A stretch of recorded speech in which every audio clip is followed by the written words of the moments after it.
I am surprised that Tesla isn't already building cars here. Don't waste electricity. Don't waste water. Yes, we have to take care of this planet.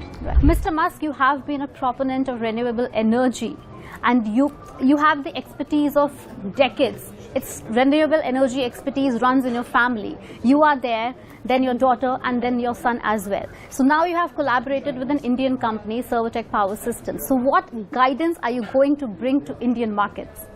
Well, I hope I can bring guidance. I'm an electrical engineer.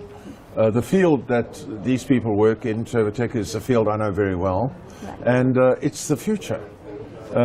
And that is making sure that we don't waste any more electricity and that we generate as much electricity in a green way as possible. Right. So this is the cutting edge of the future. Yes. When we talk about renewable energy, you know, India also has its targets. India has its targets of net zero by 2070. And now you must be aware that India is also the 4th largest economy in the world. Yes.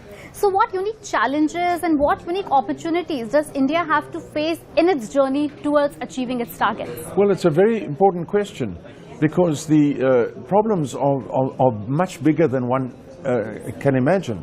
It's not as though it's going to be simple because at the moment, the amount of electricity needed and being generated in money terms in this part of the electrical spectrum that we're talking about is about 8 billion.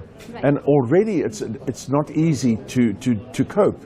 But the projections are that within 5 years, it will be at least 10 times bigger than now. Right. So in terms of growing, it's not whether you want to grow, it's whether you have to grow, right, you know, to make for the future. And then, of course, with India being, having moved up to the position of being one of the 4 biggest, one of the 4 big economies in the world, right. I mean, India is a serious player, a very serious player. And the brains are here, everything is here to make a future for India quite different from the past. Right. You know, very much a big player in the world. You have done great work when it comes to electric vehicles as well, when it comes to solar energy as well. You know, when we talk about Indian markets, Indian entrepreneurs still needs guidance. When you, if you were to ask a policy maker what unique thing they can do for the Indian market and Indian players especially, what advice would you like to give them? Well, I think that's not necessary anymore. The people have stepped forward in India. They do see what's necessary. The IQ level is here to be able to do all that. I don't think the need is so much anymore from outside influences. It's quite obvious what has to be done. So no, I think what is important is an enlightened government. Right. You know, and at the moment, I do believe you have an enlightened government, and the government can hinder or make these things easier. And you know, sometimes we've had governments that have just made things worse. Right. But you've got a good government here now. But you know, when we talk about largest economies, when we talk about the United States, probably one thing Indian markets or Indian players should learn from big economies and big markets, EV markets or renewable markets. What one thing probably we should learn? Well, you know, I would say things change faster than you expect. Mr. Musk, what according to you is the biggest sustainability challenge or climate challenge the world is facing right now? Maybe one practice that people are doing wrong and you want to teach them right. The world's in quite a good state at the moment. You know, there's not too much to be concerned about. But obviously food production comes to mind. But, you know, we have areas of the world that have used to be great food producers in Africa, which are now no longer producing food. So that is an issue, of course. But I think the very reason I'm here, and that is generating and storing and charging of electricity for the future world that we all expect, I think probably that's one of the biggest challenges facing humanity. You know, storing electricity, building larger data centers. The amount of electricity being used in these places has grown not tenfold, it's grown 20-fold Right. in the last 5 years.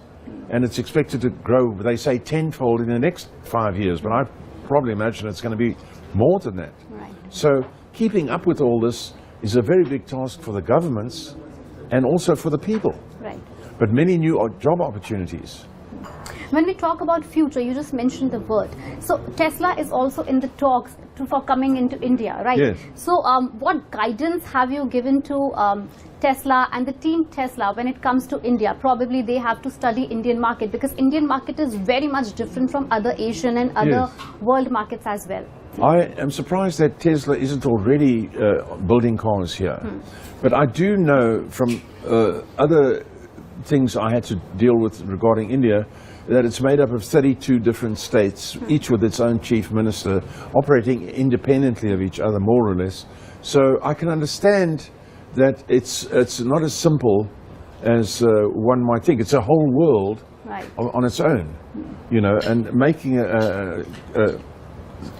deals or coming to agreements with one state is not going to ensure that you're going to have the same agreements with all the other states. So it's a tricky business, but I'm sure they'll find a solution. And you really do need to have a large manufacturer like Tesla building cars in this country, and certainly would be to Tesla's advantage. My quick last question, one green practice that you practice every day to make this planet greener. Well, don't waste electricity. Don't waste water. No, I think we've all become aware of the scarcity of things. Right. And I've been in Dubai recently where the water minister told me they only have 3 months' supply of water at any one time. So we're starting to see populations grow to the point that sustainability becomes an issue, you know. Right. Yeah. And of course, there's no planet B as well. Yes, we have to take care of this planet. Right. Yes. Well, thank you so much, Okay. Mr. Musk. Thank you.